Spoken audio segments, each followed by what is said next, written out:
इथे बघू शकता छान झालेला आहे। त्याची आता मी अशी पाण्यात टाकून गोळी करून बघितली, हे बघा छान अशी गोळी होती त्याची। आता याच्यामध्ये आपण आता याला छान असे बुडबुडे पण येत आहेत आणि छान शिजला आहे तो। इथे बघू शकता हे बघा गोळी तयार होते आता त्याची, एकदम अशी छान अशी गोळी तयार झाली। आता ह्या स्टेजला आपण तीळ टाकून घ्यायची त्याच्यामध्ये। मी गॅस बंद करून टाकलेला आहे।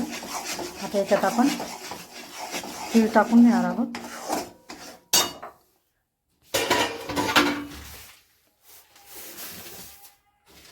आणि तीळ छान मिक्स करून घ्यायची। तीळ त्याच्यामध्ये छान पटकन गरम असतानाच मिक्स करून घ्यायची याच्यामध्ये। ते बघू शकता अशा पद्धतीने।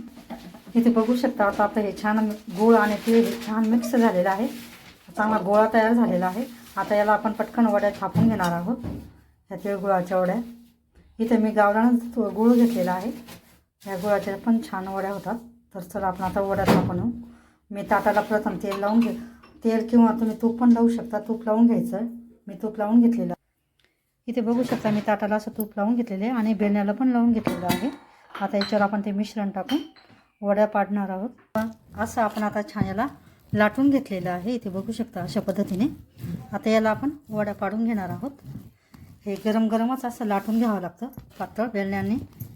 इथे बघू शकता आपण जाड पातळ जसं ठेवायचं तसं ठेवू शकता तुम्ही। आणि आता याच्या आपण वड्या पाडून घेणार आहोत।